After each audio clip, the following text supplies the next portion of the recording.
In the spring of 1943, as the tides of World War II began to shift, thousands of German soldiers found themselves far from the battlefields of Europe and North Africa.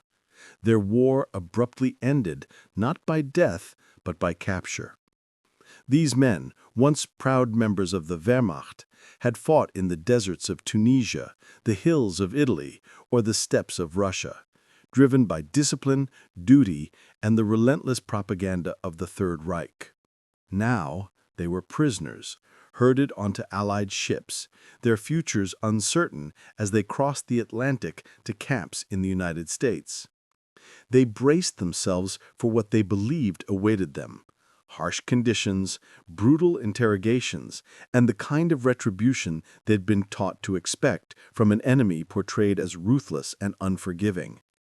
Their minds, shaped by years of war and Nazi rhetoric, conjured images of starvation, forced labor, and grim confinement. But as they stepped onto American soil, weary and wary, they were about to encounter a reality that would challenge everything they thought they knew about their captors. The journey to the camps was a grueling ordeal, one that reinforced the prisoners' grim expectations. Packed into the holds of transport ships, they endured days of cramped, stifling conditions, the air thick with the smell of sweat and fear. Many had been captured in the chaos of defeat, after the surrender in Tunisia or the early Allied landings in Italy. Snatched from their units and stripped of their weapons, they whispered among themselves, sharing stories of what they'd heard about Allied prison camps. Tales of cruelty, of prisoners worked to exhaustion, of guards eager to exact revenge for the war's atrocities. Nazi propaganda had painted the Americans as brash, uncultured opportunists, a nation of profiteers who lacked the martial honor of Germany. "They'll treat us like animals," a young infantryman muttered to his comrade, his voice low as the ship rocked beneath them. "They have no respect for soldiers." His words echoed the fears of many, rooted in the brutal realities of the war they'd left behind. For these men, the war had been a world of scarcity and violence. They'd marched through mud and snow, rationed their meager supplies, and faced the constant threat of death from bombs, bullets, or the bitter cold of the Eastern Front. The German military, stretched thin by 1943, had struggled to feed and equip its own troops, leaving soldiers to survive on thin soup and stale bread. Captivity, they assumed, would be worse. They'd heard of Soviet gulags, where prisoners were worked to death in frozen wastelands, and even the British camps, rumored to be austere and unforgiving. The Americans, they believed, would be no different. Perhaps worse, given the propaganda that portrayed them as decadent and vindictive. Some prisoners, hardened by years of fighting, expected to be interrogated with fists or worse. Others, younger and less seasoned, simply feared the unknown, their imaginations filled with images of barbed wire and guard towers. As the ships docked and the prisoners were marched onto American soil, their first glimpses of the United States did little to ease their unease. Many arrived in ports like New York or Norfolk, where they were loaded onto trains bound for camps scattered across the vast American heartland, places like Camp Aliceville in Alabama, Camp Hearn in Texas, or Camp Concordia in Kansas. The journey was long, the landscape alien. Endless fields of green, small towns with tidy houses, and roads bustling with cars, a stark contrast to the war-torn ruins of Europe. The prisoners, shackled and under guard, watched through train windows, their expressions a mix of exhaustion and suspicion. They noted the armed American soldiers, their uniforms crisp and their faces stern, and braced for the harsh treatment they were certain would follow. "This is just a show," a grizzled Panzer crewman whispered to his bunkmate, his voice low as the ship rocked beneath them. "They'll lock us in cages soon enough." The camps themselves, when the prisoners finally arrived, seemed to confirm their fears at first glance. Barbed wire fences stretched around the perimeters, guard towers loomed overhead, and American soldiers patrolled with rifles slung over their shoulders. The Germans shuffled off the trains, their boots kicking up dust, their eyes scanning for signs of what awaited them. They expected cramped barracks, meager rations, and a regimen of backbreaking labor, punishment for the war they had fought and the regime they had served. Some clutched their few possessions, tattered photographs or letters from home, as if to anchor themselves against the hardship to come. Others, officers and enlisted men alike, stood tall, determined to face their captivity with defiance, refusing to show weakness to their American captors. They'd been taught to endure, to survive, and they steeled themselves for a life of deprivation. But even in those first moments, there were hints that things might not be as they had imagined. The American guards, though firm, didn't shout or strike the prisoners as they herded them into the camps. There was an efficiency to their movements, a sense of routine rather than malice. The prisoners were processed quickly, their names recorded, their uniforms exchanged for standard-issue POW clothing, simple but clean, a far cry from the rags that some had worn on the battlefield. They were led to barracks that, while Spartan, were dry and orderly, with bunks, blankets, and even windows that let in the sunlight. A few men exchanged glances, puzzled by the lack of immediate brutality. "They're softening us up," a skeptical sergeant muttered, his voice thick with distrust. "They want something from us."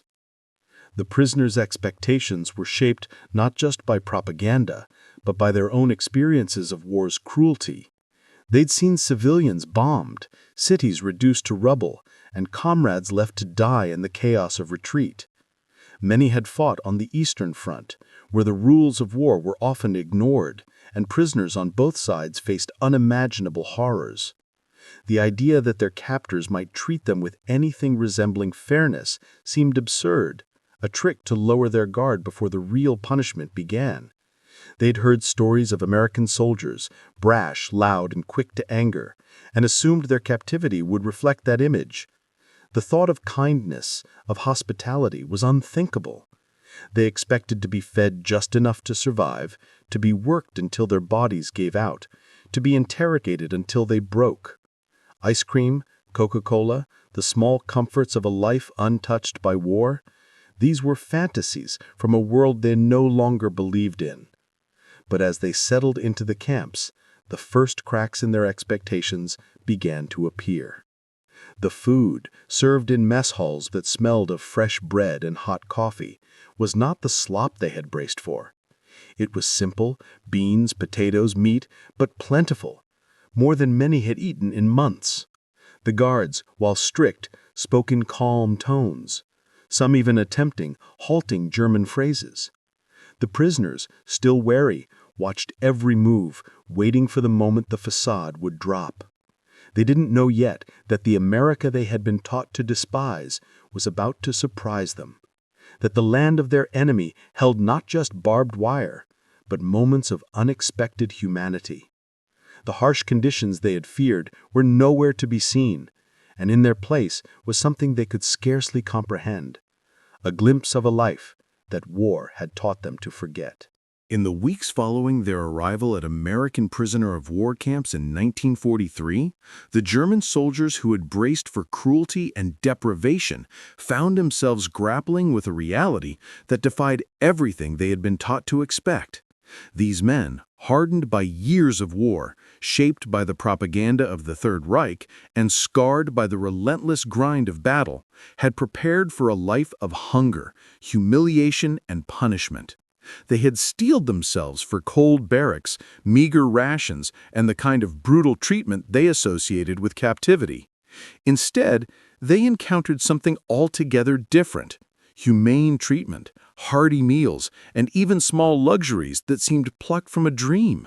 The sight of steaming plates of food, the taste of ice cream, the fizz of Coca-Cola, these were not just surprises, but shocks, challenging their understanding of their captors and forcing them to question the narratives they had carried from the battlefields of Europe and North Africa. In the quiet of their new routines, disbelief took root, a quiet unease that grew with every act of unexpected kindness. The first hints of this new reality came in the mess halls of camps like Camp Aliceville in Alabama or Camp Crossville in Tennessee. The German prisoners, still wary, lined up with tin trays, expecting the thin gruel or stale bread they'd known in their own army's waning days. Instead, they were handed plates piled high with food, freshly baked bread, roasted potatoes, slabs of meat, and vegetables that bore no resemblance to the watery soups of their recent past. For men who had survived on meager rations, who had scavenged for scraps in the deserts of Tunisia or the frozen fields of Russia, the sight of such abundance was almost incomprehensible. A young infantryman from the Africa Corps, his face gaunt from months of hunger, stared at his plate, muttering to his bunkmate, "This can't be right. They're feeding us better than our own officers." His words carried a mix of suspicion and wonder, as if the meal were a trick, a prelude to some hidden cruelty. The food wasn't just plentiful, it was consistent. Breakfast brought eggs, bacon, and coffee, a beverage many prisoners hadn't tasted in years. Lunch and dinner offered variety: beef stew one day, chicken the next, sometimes even fruit or pudding for dessert. The portions were generous, enough to leave even the hungriest men satisfied, a stark contrast to the gnawing hunger they'd endured on the front lines. Some prisoners, conditioned by years of scarcity, hoarded bits of bread or hid apples in their bunks, unable to believe the meals would keep coming. Others ate slowly, savoring each bite, their eyes darting to the American guards who stood watch, not with menace, but with a calm indifference that itself was disorienting. These were not the brutal captors of Nazi propaganda, not the vengeful enemies who would starve or beat their prisoners. They were soldiers doing a job, and their lack of hostility left the Germans grasping for explanations. Then came the luxuries, small gestures that turned disbelief into astonishment. One sweltering afternoon in a Texas camp, as the prisoners returned from a work detail, they were handed metal bowls filled with scoops of ice cream, the cold sweetness melting under the summer sun. The men stood frozen, spoons in hand, staring at the treat as if it were an artifact from another world.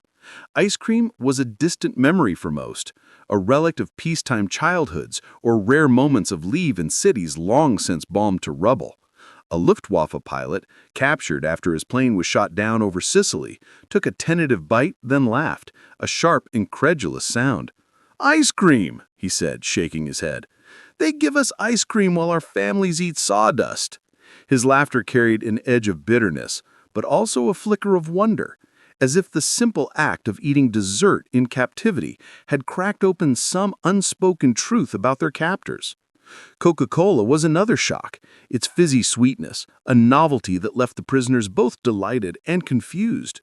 At some camps, bottles of the drink were handed out during breaks or after meals, the glass cool against their hands, the bubbles sharp on their tongues. For many, it was their first taste of the American soda, a symbol of the culture they'd been taught to despise as shallow and materialistic.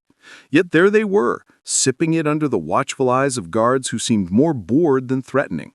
A Panzer crewman, his fingers stained with engine grease from a work detail, clutched a bottle and turned to his friend. "This is what they drink in America?" he asked, half joking. "No wonder they fight so hard. They're full of sugar." The jest hid a deeper unease. How could a nation at war afford to give its prisoners such extravagance? The humane treatment extended beyond food and drink. The barracks, though plain, were clean and warm, with blankets and mattresses that offered a comfort many hadn't known since before the war. Medical care was another surprise. Doctors treated injuries and illnesses with efficiency, providing medicine and bandages that were scarce in German field hospitals. Some prisoners, expecting harsh interrogations, found instead that questioning was formal, almost polite, with translators who spoke fluent German and offered cigarettes to ease the tension. Work details, which many had dreaded as forced labor, were often light, tending crops, repairing fences, or maintaining campgrounds, and came with breaks and fair oversight.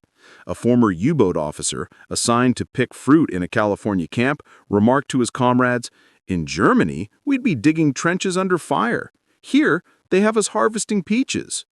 This treatment clashed violently with the prisoners' expectations, shaped by years of Nazi propaganda and the brutal realities of war.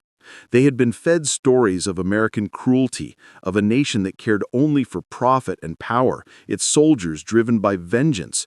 The war itself had taught them to expect little mercy. On the Eastern Front, captivity often meant starvation or execution. Even in Western Europe, the chaos of battle left little room for compassion. Yet here, in the heart of their enemy's land, they were being treated not as monsters, but as men. The guards enforced rules, but rarely raised their voices. The camp commanders, following the Geneva Convention, ensured basic rights were upheld. For some prisoners, this was more unsettling than cruelty. It was a kindness they didn't know how to process. Disbelief permeated their conversations. In the evenings, as they gathered in barracks or around tables in the mess hall, the Germans debated what it all meant.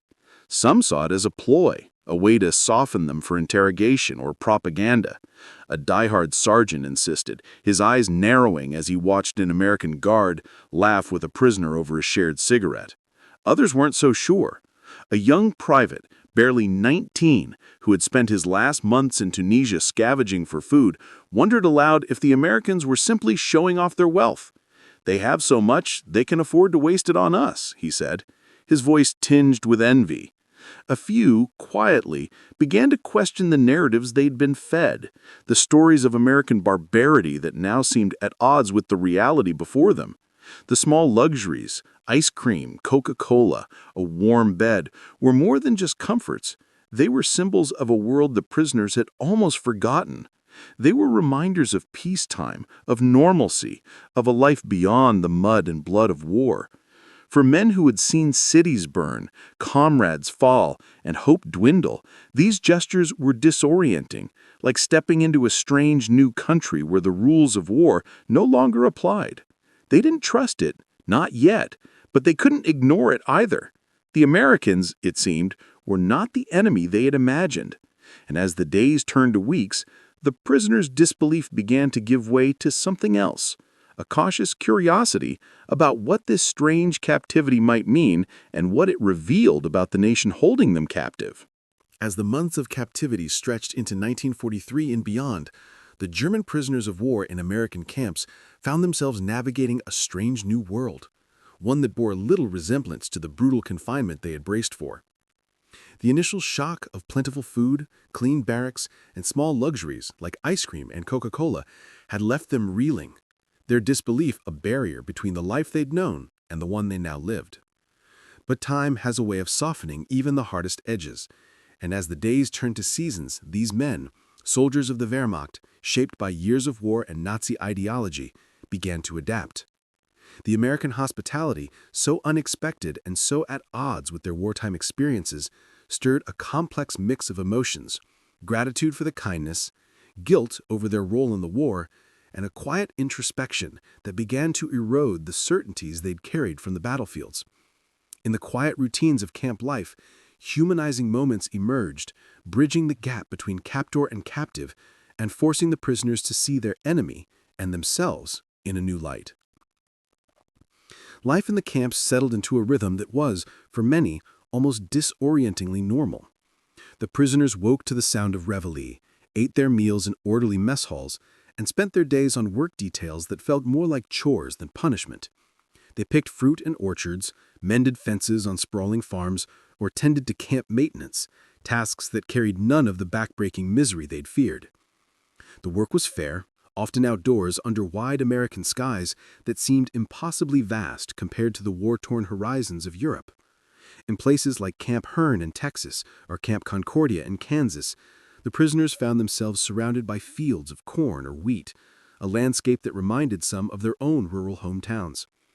A former infantryman from Bavaria, assigned to a harvesting detail, would pause to wipe sweat from his brow and marvel at the endless rows of crops. "It's like home," he said softly to a comrade, his voice catching on a memory of a Germany untouched by bombs.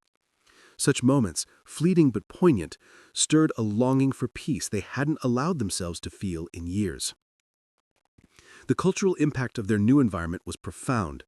The prisoners, raised on propaganda that painted Americans as crude and materialistic, were confronted with a society that seemed to overflow with abundance and openness. They noticed the casual confidence of their guards, young men who laughed easily, shared stories of their hometowns, and sometimes slipped them extra cigarettes or candy bars during breaks. These small acts of camaraderie were jarring, especially for men who had expected hostility. One evening in a Louisiana camp, a guard offered a prisoner a sip of his Coca-Cola, grinning as the German's eyes widened at the sweet, fizzy taste. "Better than schnapps?" he joked, and though the prisoner didn't understand the words, he smiled back, a reflex that surprised him. These interactions, however small, chipped away at the image of the enemy, replacing it with something more human, a soldier, not so different from themselves, caught in the same vast machinery of war. The camps themselves fostered a sense of community that the prisoners hadn't anticipated. They were allowed to organize activities, from soccer matches to makeshift theater performances, using materials provided by the camp. In Camp Aliceville, a group of prisoners formed a choir, their voices rising in German folk songs that echoed across the Alabama fields. The Americans watched, some clapping along, others joining in with their own songs, snatches of jazz or country tunes that felt alien yet oddly compelling to the Germans. A former Luftwaffe mechanic who had spent his war repairing planes under constant bombardment found himself teaching a guard how to play a German card game, both men laughing over their fumbling attempts to explain the rules. These moments of connection, born in the neutral space of captivity, were a stark contrast to the hatred and fear that had defined their lives on the battlefield. They didn't erase the war, but they softened its edges, offering a glimpse of humanity that felt foreign and familiar. Food remained a constant source of wonder, its abundance a daily reminder of America's wealth. The prisoners, used to scraping by on meager rations, found themselves eating 3 solid meals a day: pork chops, mashed potatoes, fresh vegetables, even pie or cake on occasion. The ice cream, served on hot summer days, became a particular obsession. A U-boat crewman, his hands calloused from years at sea, described his first taste of chocolate ice cream as like eating a cloud, but better. The prisoners would linger over these treats, their conversations turning to memories of pre-war Germany, of festivals and family dinners that felt like another lifetime. For some, the food stirred guilt. How could they enjoy such plenty while their families back home faced rationing and ruin? A Panzer officer staring at a bowl of vanilla ice cream murmured to his bunkmate, "My sister wrote that they're eating potato peels, and here I am, with this." His voice was heavy with shame, but he ate anyway, unable to resist the comfort it offered. The emotional impact of this treatment was complex, a tangle of gratitude, suspicion, and self-reflection. Many prisoners clung to their distrust, convinced that the kindness was ruse to extract information or weaken their loyalty to the Reich. Hardline Nazis in the camps, often officers or SS men, warned their comrades against softening, preaching defiance even as they ate the Americans' food. But for others, the constant decency began to wear down their defenses. A young private, captured in Italy, found himself moved by a guard who slipped him a postcard to send home, a small gesture that let him reassure his mother he was alive. "I thought they'd hate us," he confided to a friend, his voice low, "but they act like we're people." The realization was unsettling, forcing him to confront the propaganda that had painted Americans as monsters and to question the cause that he'd fought for. Humanizing moments came unexpectedly, often in the quiet interactions that filled the gaps between routines. At one camp, a guard shared a worn copy of a Western novel, pointing out passages to a prisoner who spoke halting English. The German, a former teacher, read it slowly, fascinated by the tales of cowboys and open plains. In another camp, prisoners were allowed to listen to a radio, tuning into American music, Glenn Miller's swing or Bing Crosby's crooning, that felt like a window into a world untouched by war. These experiences, mundane yet profound, built bridges between the prisoners and their captors. A Kriegsmarine sailor, watching a group of American guards play baseball on a Sunday afternoon, joined them hesitatively, swinging a bat for the first time and laughing when he missed. For a moment, he wasn't a prisoner or an enemy, just a man caught up in a game, the war a distant shadow. Yet adaptation wasn't universal. Some prisoners resisted, their loyalty to the Reich unshaken, viewing every kindness as a betrayal of their duty. Others sank into depression, overwhelmed by the contrast between their comfortable captivity and the suffering they knew their families endured. But for many, the camp became a place of reckoning, a space to reflect on the war and their place in it. They wrote letters home, their words carefully chosen to pass censors, but laced with hints of their confusion and gratitude. They talked late into the night, debating what the American treatment meant, whether it was a sign of weakness or a strength they didn't understand. Slowly, they began to see their captors not as caricatures, but as individuals, men with families, hopes, and fears just like them. This adaptation was not a surrender of their identity, but a shift in perspective. The prisoners remained Germans, proud of their heritage, but the humanizing moments, sharing a Coke, singing a song, or simply being treated with dignity, forced them to confront the lies they'd been fed. The war had taught them to see the world in black and white, friend and foe, but the camps blurred those lines.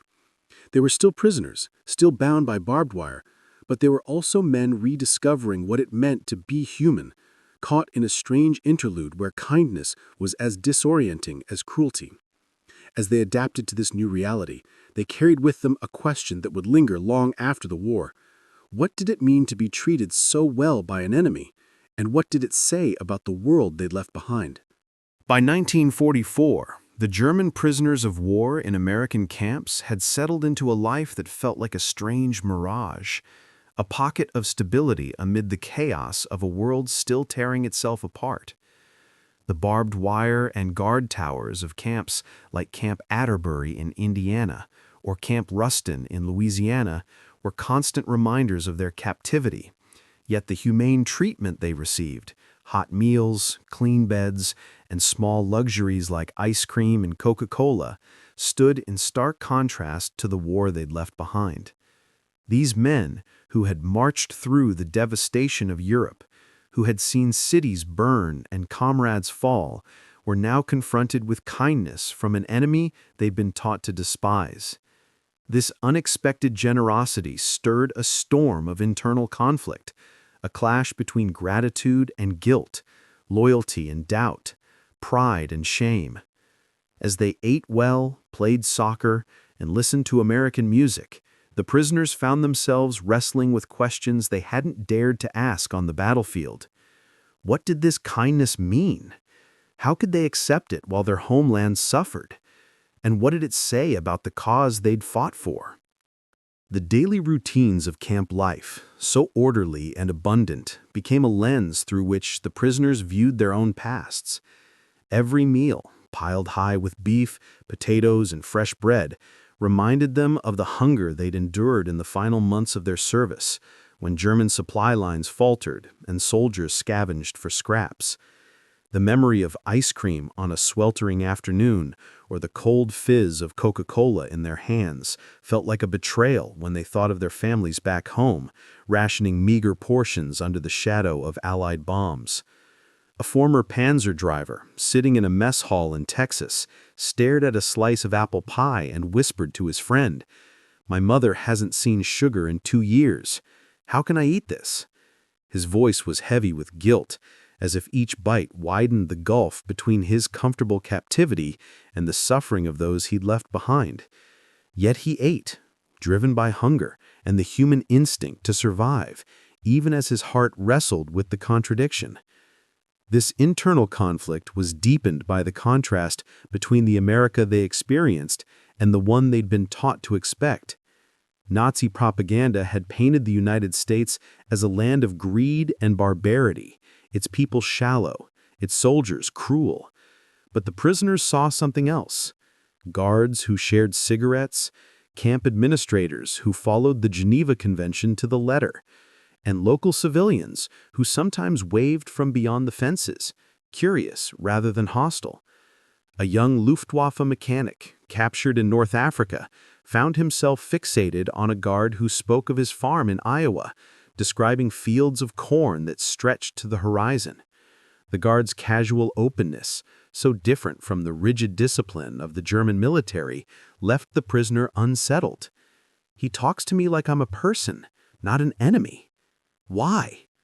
The question gnawed at him, challenging the black and white worldview he'd carried from the Reich. For some, the kindness sparked a moral reckoning. They had fought for a regime that preached racial superiority and total war, a cause they'd believed in, or at least followed without question. Now, in the quiet of the camps, they began to confront the cost of that loyalty. News of the war filtered in through camp newspapers or radio broadcasts, carefully curated but impossible to ignore. Germany was crumbling, its cities reduced to rubble, its people starving. A Kriegsmarine sailor who had spent his war on U-boats sinking Allied ships sat in a Kansas camp listening to a radio report of Hamburg's destruction. The voice describing the firebombing was matter of fact, but it hit him like a blow. "We did this to ourselves," he murmured, his hands trembling as he clutched a bottle of Coca-Cola, its sweetness now tasting bitter. The kindness of his captors, so generous and unearned, forced him to question the righteousness of the war he had fought, planting seeds of doubt that grew with every passing day. Yet not all prisoners were swayed. Hardline Nazis, often officers or SS members, clung fiercely to their ideology, viewing the American hospitality as a weakness, a sign of decadence. They organized clandestine meetings in the barracks, urging their comrades to resist the temptation of comfort and remain loyal to the Führer. "This is a trick," a grizzled captain warned, his voice low as he spoke to a group of younger prisoners.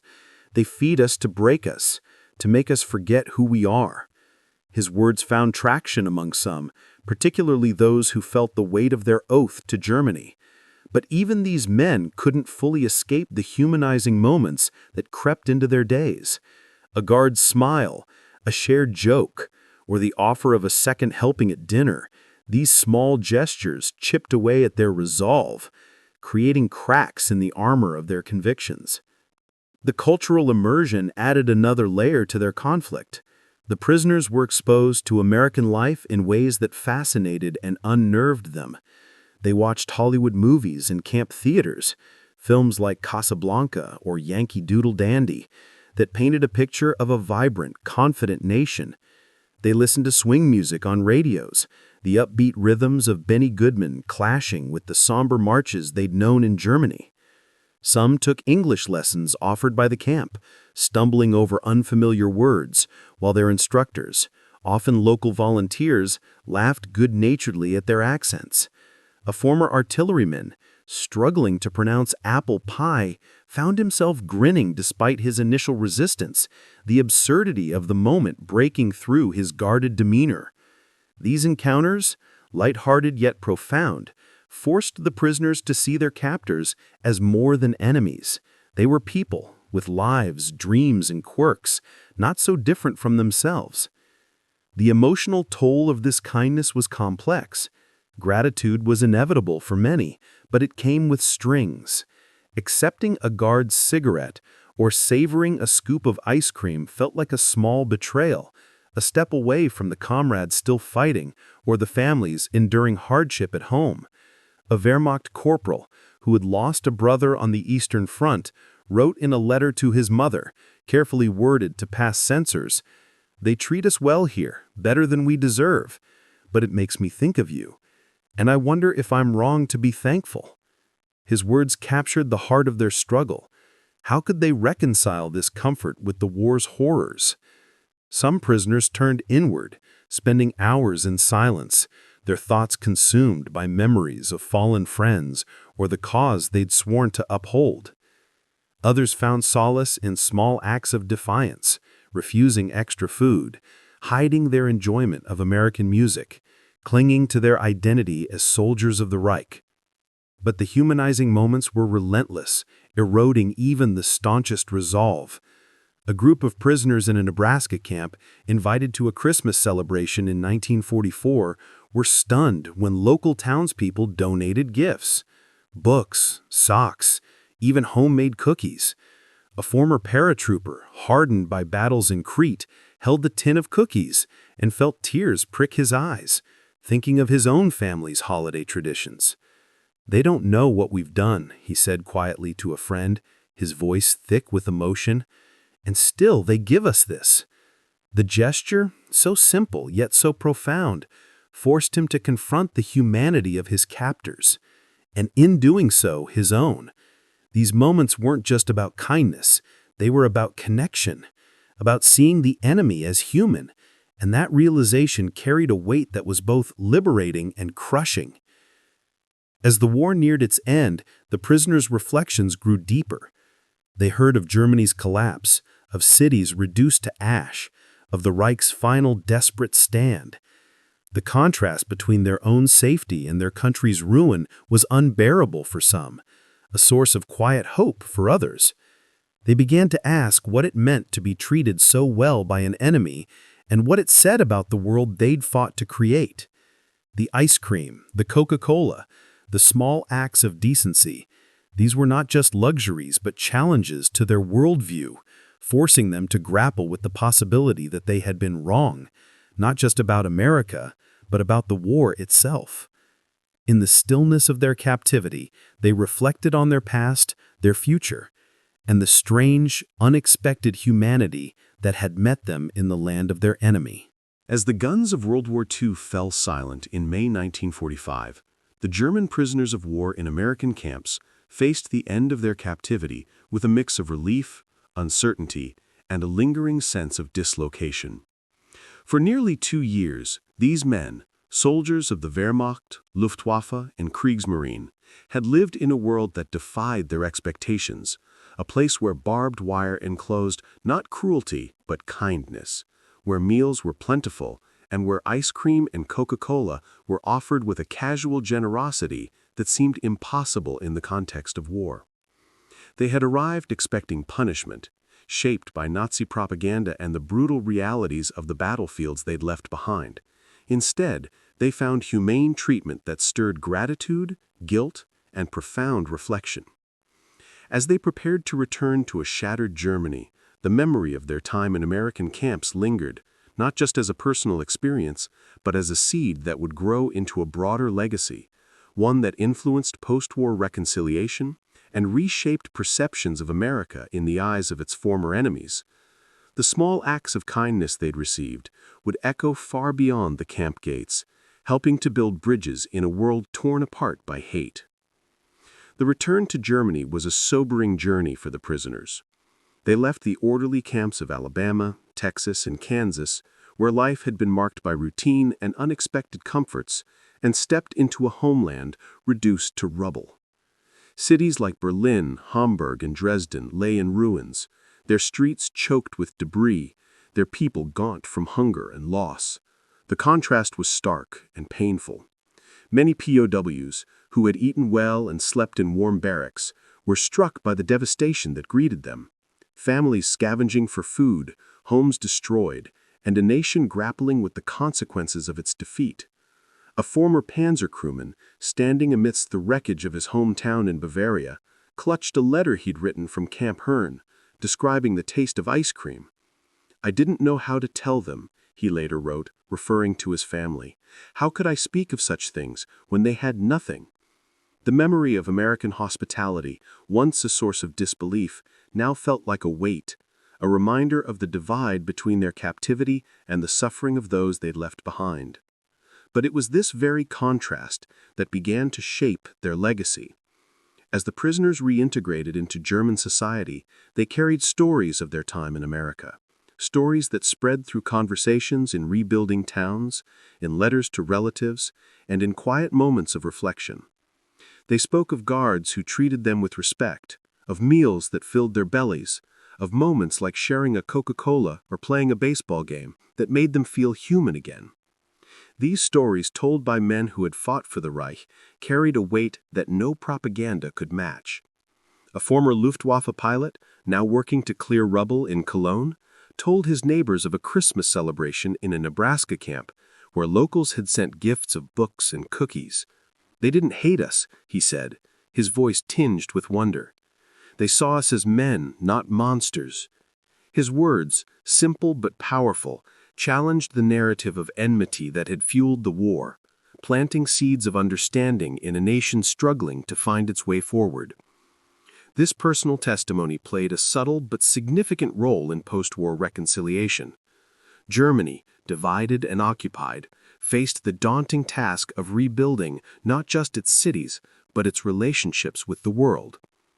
The Allies, particularly the United States, sought to foster democracy and stability in West Germany, a process that required trust between former enemies. The experiences of the POWs, who numbered over 370,000 in American camps, became a bridge in this effort. Unlike the harsh treatment many faced in Soviet captivity, the humane conditions in American camps, guided by the Geneva Convention and a broader American ethos of fairness, left an impression that lingered. When these men returned home, they brought with them a view of America that contrasted sharply with the propaganda they'd once believed. A former infantryman, speaking at a community meeting in 1946, described the abundance he'd seen in America, from endless fields to brimming mess halls. "They could have starved us," he said. "Instead, they fed us. That's not weakness, it's strength." His words, echoed by thousands of others, helped to soften the image of America as a conqueror, paving the way for dialogue and cooperation. The POW's experiences also influenced Germany's post-war identity. Many returned with a newfound perspective, their time in the camps forcing them to question the ideology they'd served. The kindness they'd received, whether a guard's smile or a taste of ice cream, had sparked reflection, planting doubts about the Nazi regime's claims of superiority. Some became vocal advocates for reconciliation, sharing their stories in schools, churches, and local gatherings. A former U-boat officer, who had spent his captivity in California, wrote a memoir in the early 1950s, describing how the Americans' treatment had made him rethink the war's moral landscape. "We were taught to see them as enemies," he wrote, "but they showed us humanity when we deserved none." His book, circulated in West Germany, became part of a broader conversation about guilt, forgiveness, and the path to a new future. These personal accounts, though small in the grand sweep of history, helped to humanize the other, fostering a willingness to engage with the Allies as partners rather than occupiers. The perception of America abroad was profoundly shaped by these experiences. In the early years of the Cold War, as the United States positioned itself as a global leader, the treatment of German prisoners became a powerful symbol of its values. The prisoners' story spread beyond Germany, carried by repatriated soldiers to other parts of Europe and even to neutral countries. They spoke of a nation that, despite its military might, chose compassion over vengeance, abundance over austerity.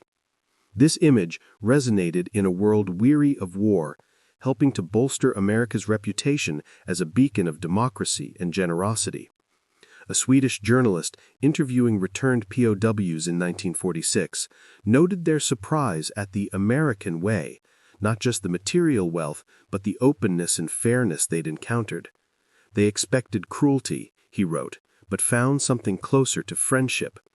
This perception, amplified by the Marshall Plan and other post-war aid efforts, helped to cement America's role as a trusted ally in Western Europe. The legacy of the POW camps extended to the prisoners themselves, many of whom carried their experiences into their post-war lives. Some maintained contact with the Americans they'd met, writing letters to former guards or camp administrators expressing gratitude for the kindness shown. A few even immigrated to the United States, drawn by the promise of the land they'd glimpsed in captivity. A former Wehrmacht corporal, who had learned English in a Texas camp, settled in Ohio in the 1950s, opening a bakery where he served apple pie, reminiscent of the camp's desserts. "I wanted to live in a place that gave me a second chance," he later told his children, his voice thick with emotion. Others remaining in Germany became advocates for peace, their stories of American hospitality woven into broader calls for reconciliation and understanding. The camps themselves became a footnote in history, their barbed wire dismantled, their barracks repurposed or forgotten. But the legacy of what happened within them endured. The humane treatment of German prisoners of war, exemplified by small gestures like a scoop of ice cream or a shared bottle of Coca-Cola, was more than a wartime anomaly. It was a quiet act of diplomacy, a demonstration of values that resonated long after the prisoners returned home. It showed that even in the darkest times, kindness could bridge divides, softening the hatreds of war and laying the groundwork for peace. The prisoners, once soldiers of a regime bent on domination, became unwitting ambassadors of this message, their stories helping to heal a fractured world.